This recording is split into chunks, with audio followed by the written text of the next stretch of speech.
I've seen these divested women. I don't know if y'all know about divestors. They say some of the most horrendous things about black men in pursuit of white men. Don't get with no black man. Get you a white man. They dusty. They deserve to die. I could let y'all listen to a Clubhouse group chat with nothing but black women talking about their appreciation for white men and black men should die. I'm going to play it for y'all. But there's no turning back because these dusties are dusty. They just belong in a coffin. They just belong in a coffin. I agree. Ladies, I'm so happy that we loving white men because they are the most sweetest, wonderful men. And you know what's so sad? Our mothers should have left the black men a long time ago. I feel safe now that the dusties are in the gulags. When I look at the title, white men are better for black women. I feel like they're upset more so because black men, she didn't have time for her daughter. She was more interested in being a city girl, living her best life during hot girl summer. So May of this year, she's told me on several different occasions that she hopes that I die. She can't wait until the day that she looks over in the casket and see me dead. I have recordings as well as my coworker, as well as my partner has heard her. She has now said that she knows my address and that she's going to kill me. She said that I wouldn't be able to speak if they were to find my body. Text me from someone else's phone telling me that she was going to see me as soon as she was going to kill me. She's threatened to kidnap the child. She threatened her mom to burn their house down with them in the house. Ram, tell me what's going on. Yes, I got the TPO order from some incidents that occurred. The most latest one I have that occurred on June 7th, where me and Perlia was having a disagreement, and she ended up grabbing a knife from the kitchen, and she ended up chasing me with it, and pretty much attacking me with the knife. I got video footage of it. You see me going out the door, running out the door. And you can see her through the window here, like closing the door and locking it. But I had the basement window open, so I got back in through the basement where I came and made this video. This is a cut from me blocking, and also, I don't know, you see a long gash punch me in the eye as well, but it's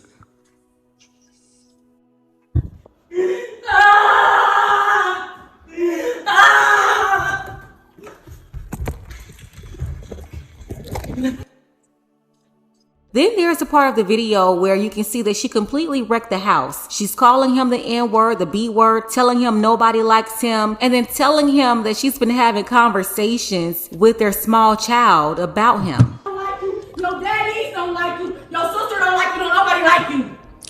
Don't nobody want to be around you. Don't nobody love you. Your own son barely love you. You don't even know the conversation me and Mason had, bitch.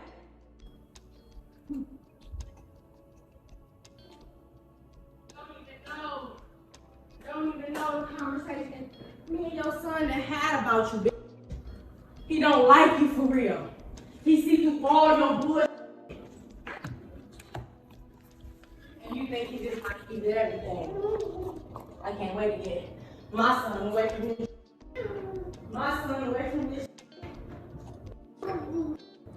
No, sir. While she's telling you that she's going to get your son away from you, you should be getting your son away from her. I hope he's doing what he's supposed to do. This is how children grow up hating their father when they're raised by a hateful mother. Listen to how she carries herself and how she's speaking down about the man around his child, transferring all that vitriol that she has towards him to the child and wrecking their relationship with their father. Shalom. Back again with another video. And before I begin this lesson, I'd like to give all honor, glory, and praise to Yahweh, Bahashem, Yahweh Shai, Bahashem, Ruach Quadash. I want to give double honors to the elders and apostles who rule well, chiefly of Great Millstone, where I've learned this truth. I'm not officially a part of the Great Millstone camp. However, I do strictly learn only under their doctrine, but it's my belief that they are the true prophets and teachers that have been set up in these end times to give us a correct understanding and a correct breakdown of these scriptures. I want to say peace and salutations also to you Akim out there laboring, you brothers pushing this word out in all truth and in sincerity. And I also want to say shalom to you Akwaf, you sisters out there that may be listening. You know, and also you Israelites that are scattered throughout the four corners of the earth. You may look like these other nations, but your seed line goes back to Abraham, Isaac, and Jacob, which is the chosen seed line. So it's not about color. It's not about what you look like outwardly. It's about where your seed line goes back to. And it has to go back through the line of Abraham, Isaac, and Jacob, right? So today I wanted to do this lesson based on the videos that I played at the start of this video. You could see that, you know, the topic basically is in regards to these out of order women. You know, you see the so-called black woman, Eve, you know, almost wishing death upon the so-called black man, you know, and it's just, you know, from the beginning of us being disobedient to the Heavenly Father, you know, we were put under these curses, and this is just some of the curses that are coming upon us as a nation of people for going off. Now I'm going to start in the book of Deuteronomy just to get the point, nail that in. And I'm going to start in Deuteronomy chapter 28 and verse 15. And it reads, "But it shall come to pass, if thou wilt not hearken unto the voice of Yahweh thy power, to observe to do all his commandments and his statutes which I command thee this day, that all these curses shall come upon thee and overtake thee." Now this is when the Israelites had come out of Egypt. They were in the wilderness and they were receiving the commandments from Moses, right? They were receiving the commandments, and part of the stipulation was if you hearken, or you listen to the commandments and you follow them, that the Israelites would be set on high above all nations that are upon the face of the earth, right? But in the 15th verse, it says, if you don't listen or follow the ways of the Most High, then all these curses are going to come upon you, because we entered into that contract, or the Israelites entered into that contract with the Most High after, you know, they were freed from Egypt, the bondage. Right, so now I'm going to jump down to verse 56, because this is the point of what I'm going into, right? Because the times that we're coming into now, we understand that it's a time of war. And I'm gonna Lord willing, I'll pull that scripture up so you understand what I mean. But this is the book of Deuteronomy, chapter 28, verse 56, and this is one of the curses. It says, "The tender and delicate woman among you, which would not adventure to set the sole of her foot upon the ground for delicateness and tenderness, her eye shall be evil towards the husband of her bosom, and towards her son, and towards her daughter." Now those clips that I showed you at the beginning of this video, you know that there was domestic disputes, or, you know, not domestic disputes, parental, I forget the name of it, it escapes me, but it's like, you know, you got the parental courts. They're going through the court system to, you know, for custody of the child, you know, whatever the case may be, but they're going to court. And in both of those videos, like both of those court cases, there was one Eve that basically decided to abandon her child and go live her city girl street life, and then decided, you know, she wanted to come back, and then she was threatening to kidnap the child, even though she abandoned the child. She was threatening to kidnap him. And then in the second case, the Eve was basically, you know, spewing all this toxic, you know, speech to her child about the father, saying, you know, nobody likes you, nobody, you know, you see the video. But obviously that's part of the curses that the Israelites would be subjected to, and is prominent in you know, the southern kingdom, you know, the Judites, so-called African Americans, so-called blacks, you know. And this just goes to show you that these scriptures are on point, right? So I'm going to jump over to the book of Jeremiah, because, you know, all these things that we're seeing, and just to prove my point that these ain't just words on the pages, like Jeremiah chapter 31, verse 22, it says, "How long wilt thou go about, O thou backsliding daughter?" And it's talking to you women, right? It says, "For Yahweh have created a new thing in the earth. A woman shall compass a man. Right? And the pride of these women has just gotten to, catastrophic levels, because the women are so proud these days that you can't tell them nothing. And Lord willing, in this video, I'm gonna play some more clips just to give you an idea of how proud women have become in this modern age. I ain't never seen a man that I fucking need, bitch. You're all replaceable. Don't ever get too comfortable and don't ever think otherwise. You're a guest in this household and you can be kicked out just as quickly as you. Masculinity is literally so fragile that they get so offended when women say that they want equality. Like, we just say that we want equal rights, equal pay, equal pants pockets, and Chad over here is like, oh, but you can't have that because men work harder than women and men have to provide for their families and men can't wear purses. Chad, your masculinity is so fragile. How about you go back to apple pie and you just figure it out there, because I don't want to see it. Grow up. Ideally, my husband needs to be making Okay. My suspicion, she's going to say 175. 250. 250? Like 650,000. What are you looking for in the next man? Pardon? What are you looking for in a man now to wear this clothes? I'm not looking for a man. Let's start there. Nowadays, women doesn't need men to. They can do things as men can do. Anything? Anything. Really? Yeah. Like boxing? What? Can you put a woman with Mike Tyson in a boxing ring? Yes. Yes. And of course. how? Right? And you have to understand that, women back in, the ancient times or whatever, they were to be submissive to their husbands. But then obviously you've got the time of the Edomites, Esau Edom, coming into power, and he's poisoned the minds of these women. And the main women that he focused on was Eve. That's why at the beginning of this video, they were praising the Edomites or the so-called white man. Now, that's not to say that every white person that you see is an Edomite, because like I mentioned at the start of this lesson, like it's all dependent on the seed line. If your seed line goes back to Abraham, Isaac, and Jacob, then you're of the chosen seed line. Because you can have some so-called black people, and their seed line is traced back to Esau Edom, right? You can have some so-called white people whose seed line traces back to Jacob, and they could be Israelites scattered abroad. It says Israel is a speckled bird, roughly paraphrasing, right? Meaning Israelites going to look like every nation. Yeah.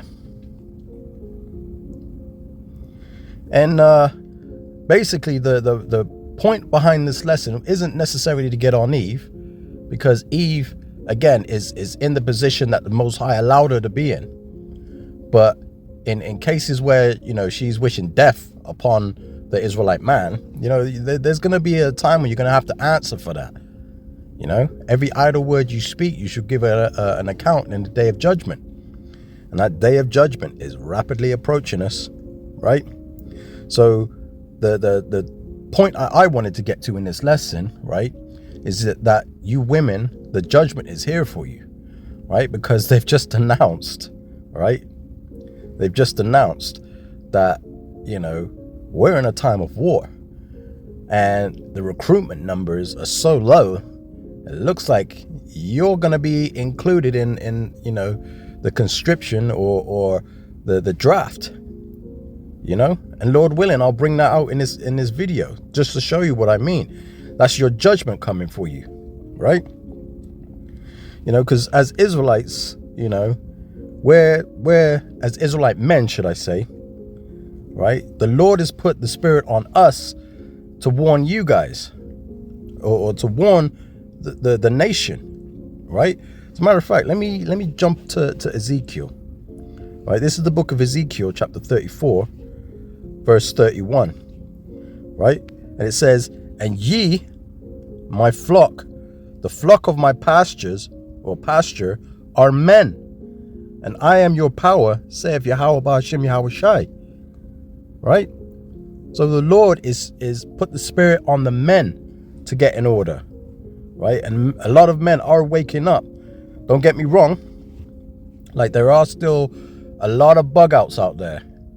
You know, a lot of men that are 2/3 that are still in the world, just pookies and ray-rays. And then you have Israelites that know they're Israelites, but their doctrine is well off, you know, and they're teaching some wayward doctrine, right? But as I said in the start of this video, man, like, I personally believe that the elders and apostles and the brothers, the like-minded brothers, are the true prophets and teachers that have been set up in these end times to give us the correct understanding.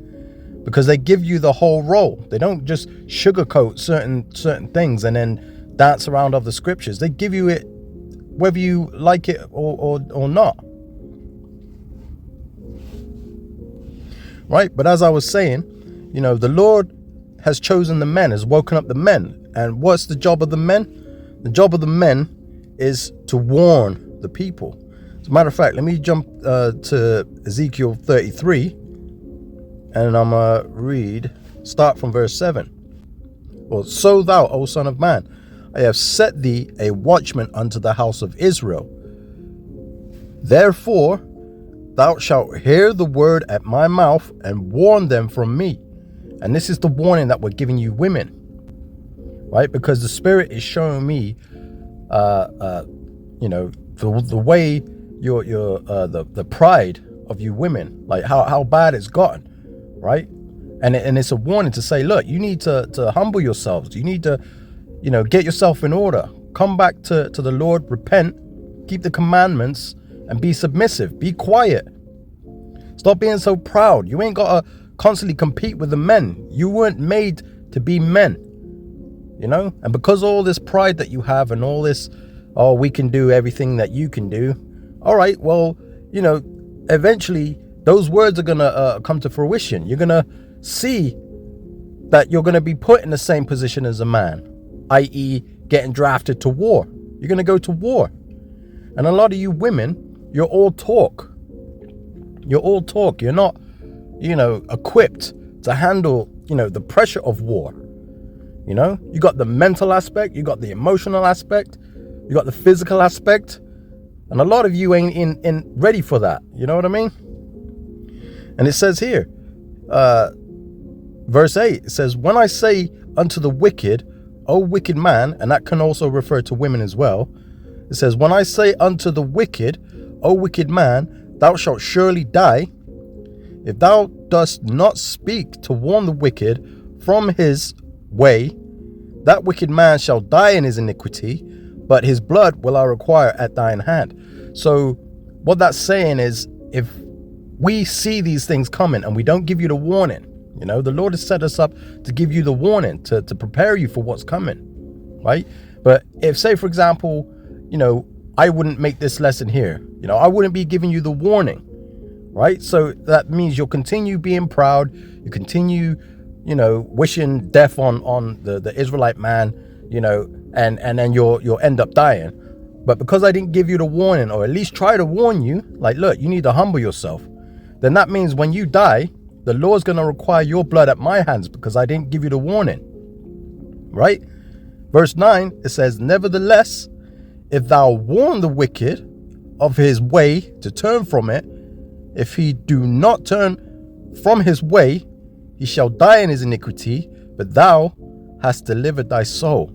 Meaning, if I'm giving you the warning, which is what I'm doing right now, and you don't take heed to it and you continue to be proud and you die, that's on you. And the Lord's all right. He's like, hey, look, you gave him the warning, but they didn't want to hearken or didn't want to listen to it. So that's on them. And the warning, like I said before, because this is leading into the time of war, you know, I'm going to jump over to the book of Ecclesiastes. All right. And I'm going to start at chapter, I believe it's chapter 3.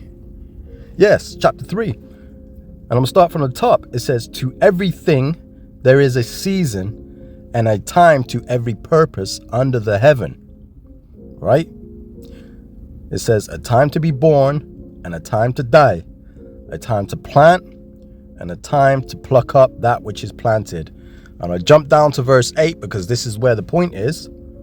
It says a time to love and a time to hate, a time of war and a time of peace. Now, you don't have to be living under a rock to know that we ain't in a time of peace. We ain't in a time of love, but we are in a time of hate, and we are in a time of war, right? And this is what we keep saying. You know, we're constantly coming out with these lessons saying, look, you women need to get in order. But it seems like every other day there's another video showing you women being proud. I mean, you got this brick lady, the one that got hit in the face with a brick supposedly. Come to find out, she was lying about the whole thing, and now, you know, she's been arrested for it. Viral as the brick lady. Well, she turned herself in this morning. Rhoda Osman is charged with theft by deception. She claimed back in that a man threw a brick at her because she wouldn't give him her phone number. But investigators say that attack never happened. Court documents say she collected more than $40,000 through GoFundMe. Osman is out on bond and is scheduled to go to court on March 5th. Right. And she, I believe, she could face up to anything between 2 to 10 years in prison, because it's a class 3 felony. It's like you women are about to be judged on a harsh level, right? And there is no other harsh level that I know outside of war. Like that's harsh. Like, you know, yeah, you can go to prison, but being drafted and put on the front lines, boy, that is a heck of a judgment, right? And it has, because you women have become unbearable. As a matter of fact, in the book of Ecclesiastes, still, I'm going to jump down to chapter 7. And yeah, verse 26. So this is Ecclesiastes chapter 7, verse 26. And I find more bitter than death the woman, whose heart is snares and nets, and her hands as bands. Whoso pleaseth the Most High shall escape from her, but the sinner shall be taken by her. And that's so true. You know, you got these you know, godly men, right, or righteous men that are keeping the commandments and you know, following after the Lord, repenting, cleaving unto the Lord. And you know, with those men, I think everybody that's in the truth can you know, all come to the conclusion that as soon as we join and started following the ways of the Lord, that people start disappearing out of our lives. You know what I mean? A lot of women, you know, men that were dealing with women, the women now are in the world doing whatever, and they've been separated because the Lord's put that separation between us.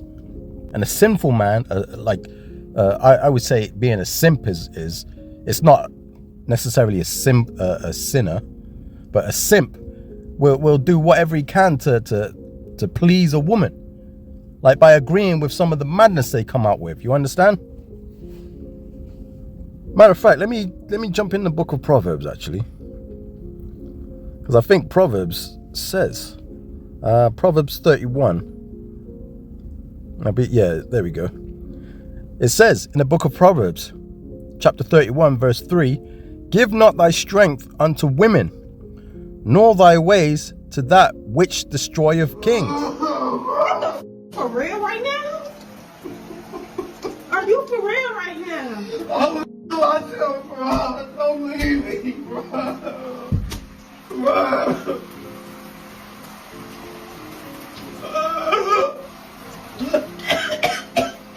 Get out. Unreal. Unreal. This can't be real. This can't be my life. I'm trying to figure out why the fuck is you doing all that when you're the person. So what the fuck is you crying for? I'm sorry, bro. I'm sorry. I'm done, bro. I'm tired of this shit, bro. I can't tell. All right, Jamie, get out my car, please.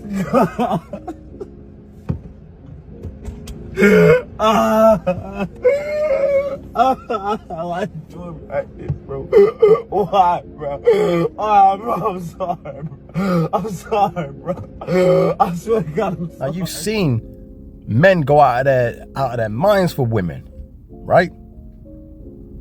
I've seen some men do some crazy stuff, and yeah, I will agree that some men do hurt women, right?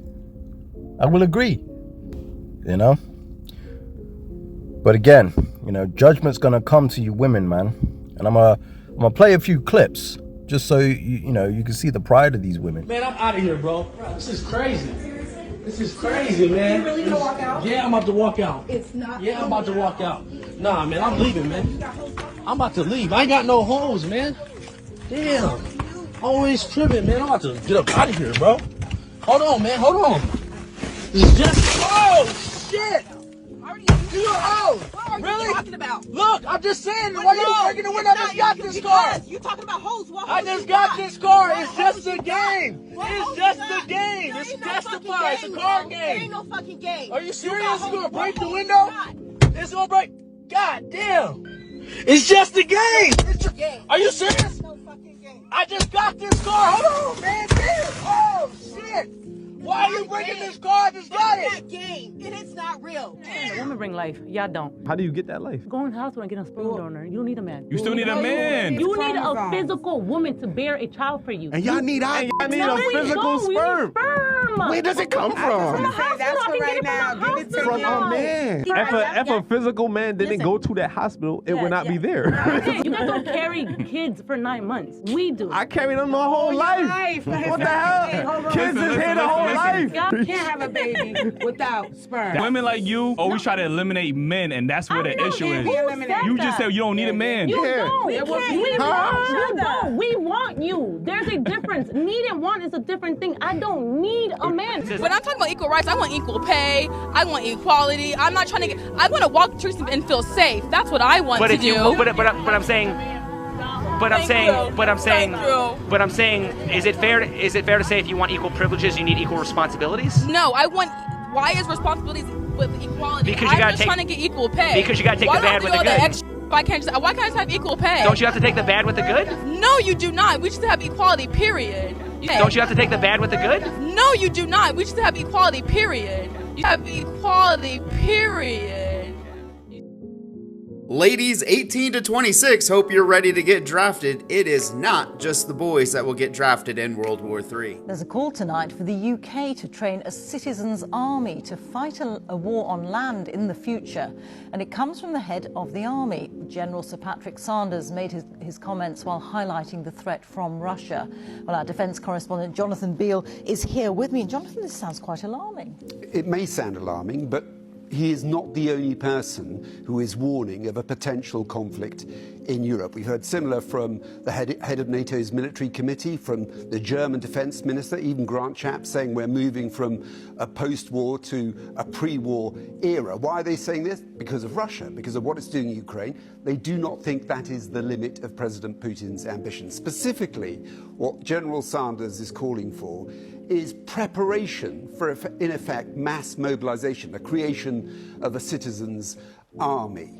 That doesn't mean people are going to get call-up papers or there's going to be people forced to join the military, but the preparations, he says, should be there. Why? Because the army, the regular army, has been cut to 73,000. Even with extra reserves, he says, that will not be enough.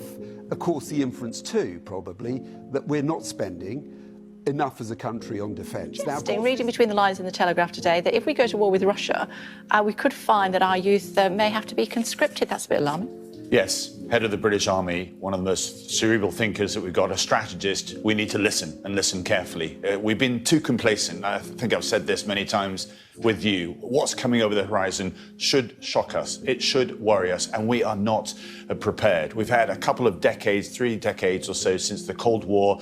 Life has gone well. It's now going to get more difficult as authoritarian states exploit our timidity, our perhaps reluctance to really put fires out. And the best example of that is a democracy on the corner of Eastern Europe that in its 3rd year is now in conflict, and we've not resolved that. So Patrick Sanders is saying, prepare for what's coming over the horizon. There is a 1939 feel to the world right now. Because I mean, you women out there, man, your pride is through the roof. As a matter of fact, while I'm in the book of Proverbs, let me jump over to Proverbs chapter 16. Right, this is Proverbs chapter 16, verse 18. It said, you know, because a lot of you women are proud, you know, this is what it says about pride. It says, Proverbs chapter 16, verse 18. Pride goeth before destruction, and a haughty spirit before a fall. That level of pride is just horrible. But again, you know, we always turn to the scriptures because the scriptures have the answer. So I'm going to jump over to the book of 1 Peter, chapter 4, verse 17. It says, and this is the time that we're coming into. It says, for the time is come that judgment must begin at the house of the Most High. And if it first begin at us, what shall the end be of them that obey not the gospel of the Most High? And it reads in verse 18, and if the righteous scarcely be saved, where shall the ungodly and the sinner appear? You understand? So people that are repenting, that are following the ways of the Most High, seeking after the Lord, you know, keeping the commandments to the best of their abilities. You know, it says, even them are going to be scarcely saved. You know, scarcely meaning, you know, just barely, like you just barely made it. You know, like you're running to class or something and you're trying to beat the bell, and the bell's ringing and the teacher's like, if this door shuts, you go into the principal's office, and you literally just get in the door and they shut the door and they're like, you made it, just barely though. But it's saying here, and if the righteous scarcely be saved, where shall the ungodly and the sinner appear? Meaning when that judgment, you know, that judgment is fully unleashed, like the power of the Lord is fully unleashed, man, those that are on the outside, which a large portion of that will be you women, because you know, in your pride, you ain't trying to hearken and humble yourself down. You just doubling down and carrying on with your wickedness. So a lot of you women out there, you know, if you don't take heed, good luck. So now you see, right? So I'm gonna read one last scripture, because I think the point has been made. You know, you women are about to, you know, go through hell, and as you can see from this video, you know, like the news reports that are coming out now about you women getting called up for war. You know, you could be on them front lines. You know, you ain't got, you know, bullets ain't the only thing you got to worry about. You know, if you get captured, obviously you're going to be used as a play toy. You know what I mean? Like if you're with men, the men will probably be executed, and you women will be used for fun and then probably executed. If you get what I'm saying, right?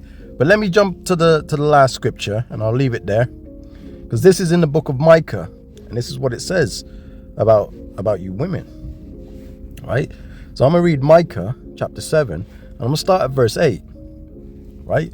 Because this here is saying, like, you know, if you remember from the start of this video, you know, you had women like, you know, celebrating, you know, or hoping that the so-called black man, the Israelite man, would be in a coffin. You know what I mean? Like you're prideful about that.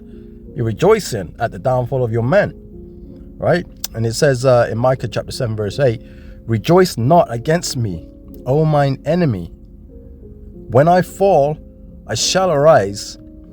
When I sit in darkness, Yahweh shall be a light unto me, right? And we have been through some dark times, right? As a people, but mainly as men, right? It says, I will bear the indignation of Yahweh because I have sinned against him.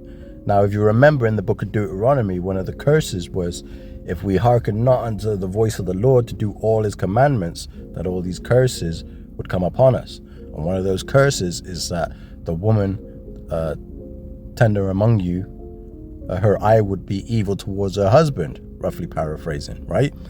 It says, I will bear the indignation of Yahweh because I have sinned against him, until he plead my cause and execute judgment for me. He will bring me forth to the light, and I shall behold his righteousness, right? And that light is us waking up to this truth and getting this understanding. And we're trying to give you the warning to say, look, the Lord ain't playing. The Lord is about to bring judgment, so you need to get in order and humble yourselves. But that pride just won't let you do it. That pride demon just will not allow you to do it. So you women that are already in order, like, this isn't directed towards you. This is more so directed to the women that are still in the world, right? And it says, verse 10, which is the point. Then she that is mine enemy shall see it, and shame shall cover her, which said unto me, where is Yahweh thy power? Mine eyes shall behold her, now shall she be trodden down as the mire of the streets. You understand? The mire of the streets is like yeah, you're going to be in bad shape. You know? You're going to be, yeah, trampled like a muddy trail. You know what I mean? Like, you know, you get the meaning. If you think about like a mud path that's just had a lot of rain and there's a lot of traffic and it's just, you know, swampy and boggy, and yeah, you get the idea. Like, you women going to be trodden down as the mire of the streets. Like, you're going to be in bad shape. You're going to be in a low position, right? All because of that pride. You didn't want to just humble, right? As a matter of fact, let me get one last scripture, because this is what it says in the book of Isaiah chapter 4 verse 1. It says, and in that day 7 women shall take hold of one man, saying, we will eat our own bread and wear our own apparel. Only let us be called by thy name to take away our reproach. Because you women are going to be in reproach, right? You're going to be in bad shape. It's going to be so bad out here. You ain't going to be worried about sharing a man. And it's not just any man, because Pookie and Ray Ray are going to get trampled down too. But a righteous man, you're going to see that the Lord is taking care of that righteous man. You know, Lord willing, Yahweh Ratazah, I be one of those men. But again, it's the will of the Lord. If I'm not chosen, then I'm not chosen. But I'm still going to do what the Lord has commanded me to do, which is come out here and give the warning. You know, when you get married, you take the man's last name or surname. You know, that means marriage.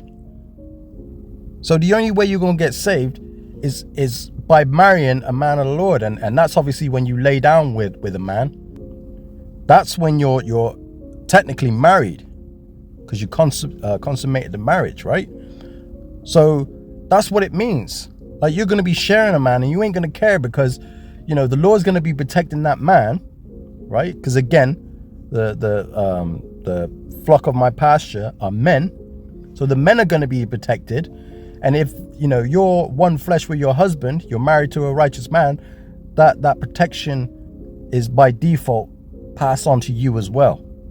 But if you ain't got a man of the Lord, or you ain't following the Lord, you're going to be trodden down as the mire of the streets. You're going to be in bad shape, right? So, like I said, I'll end it there.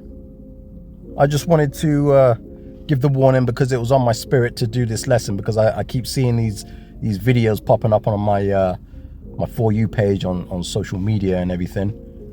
So, you know, it just gave me the inspiration to do this lesson, to give the warning to you women out there, because you see the time we're coming in. Like, it's all over the news. Everybody's starting to worry about the times that we're coming into, because, you know, it's that time. It's wartime.